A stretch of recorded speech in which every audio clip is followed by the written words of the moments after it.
Why is it that 5,000 units of our currency is worth 1 unit of your currency, where we are the ones with the actual gold reserves?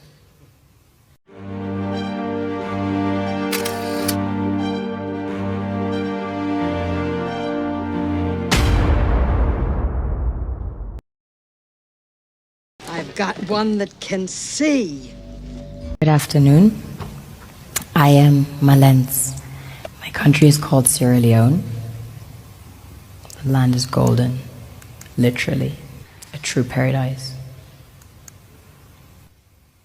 We have a very strong cultural heritage. In fact, Sierra Leone had the first sub-Saharan university.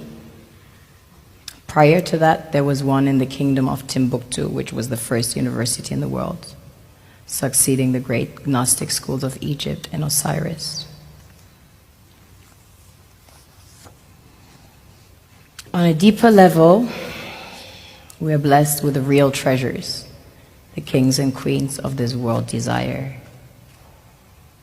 This was the largest alluvial diamond ever found. It weighs almost 1,000 carats. 969 to be precise.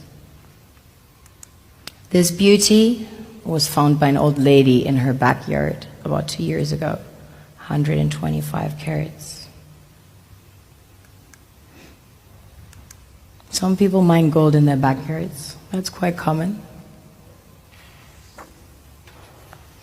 Besides gold and diamonds, we have about 20 precious minerals that have been discovered as of today. We recently started extracting huge petroleum reserves that have been discovered. We have platinum, ilmenite to make titanium, rutile to coat jets, iron ore, the largest iron ore deposits in Africa, the 3rd largest in the world. Tantalite, also known as coltan, used in your mobile phones and computers. Bauxite for aluminum production. Zinc, chrome ore, copper, coal, phosphates, potassium, salt, lead, granite, asbestos, nickel, zircon. Furthermore, we have exquisite timber like mahogany and teak. Of course, the West needs Africa's resources most desperately to power airplanes, cell phones, computers, and engines. And the gold and diamonds, of course, a status symbol to determine their powers by their core and to give value to their currencies. One thing that keeps me puzzled, despite having studied finance and economics at the world's best universities, the following question remains unanswered. Why is it that 5,000 units of our currency is worth 1 unit of your currency, where we are the ones with the actual gold reserves? It's quite evident that the aid is in fact not coming from the West to Africa, but from Africa to the Western world. The Western world depends on Africa in every possible way, since alternative resources are scarce out here. So how does the West ensure that the free aid keeps coming? By systematically destabilizing the wealthiest African nations and their systems, and all that backed by huge PR campaigns, leaving the entire world under the impression that Africa is poor and dying and merely surviving on the mercy of the West. Well done, Oxfam, UNICEF, Red Cross, Life Aid, and all the other organizations that continuously run multi-million-dollar advertisement campaigns depicting charity porn to sustain that image of Africa globally. Ad campaigns paid for by innocent people under the impression to help with their donations. While one hand gives under the flashing lights of cameras, the other takes in the shadows. It's super sweet of you to come with your colored paper in exchange for our gold and diamonds. But instead, you should come empty-handed, filled with integrity and honor. We want to share with you our wealth and invite you to share with us. The perception is that a healthy and thriving Africa would not disperse its resources as freely and cheaply, which is logical. Of course, it would instead sell its resources at world market prices, which in turn would destabilize and weaken Western economies, established on the post-colonial free meal system. Last year, the IMF reports that 6 out of 10 of the world's fastest growing economies are in Africa, measured by their GDP growth. The French Treasury, for example, is receiving about $500 billion year in, year out, foreign exchange reserves from African countries based on colonial debt they forced them to pay.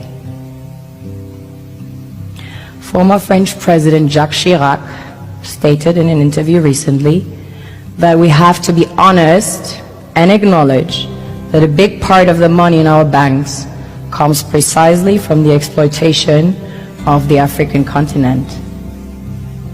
In 2008, he stated that without Africa, France will slide down in the rank of a third world power.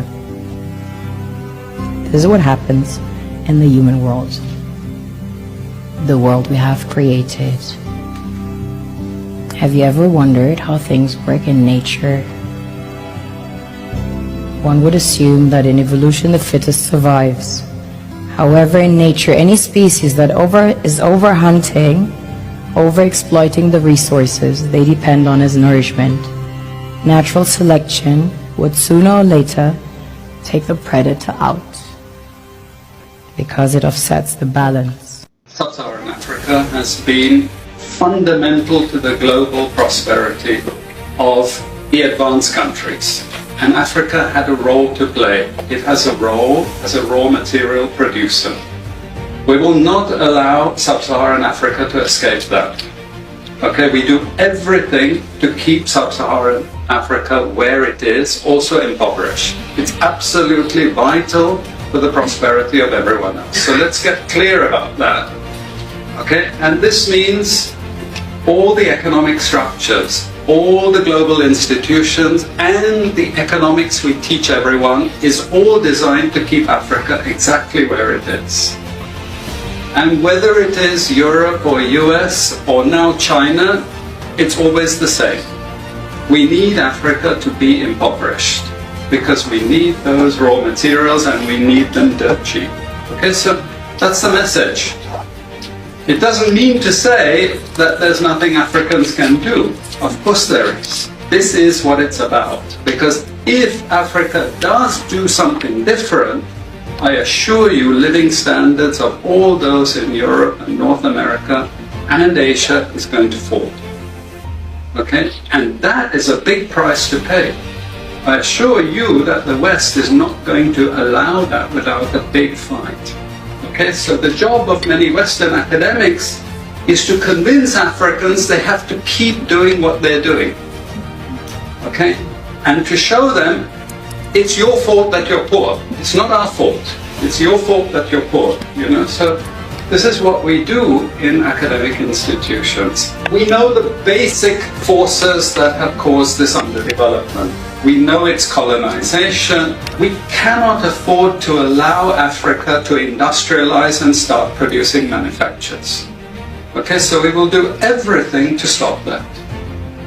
And I'm going to show you how we actually block that. We had East Asian rapid industrialization processes. So in the earlier period, we had Japan and Korea and Taiwan. Okay, rapid growth, sucking in raw materials from Africa, driving up the prices. And after those countries finished industrialization, then Sub-Saharan African growth rate again fell. Sub-Saharan Africa is condemned to this role, just the supplier of raw materials, not a manufacturer.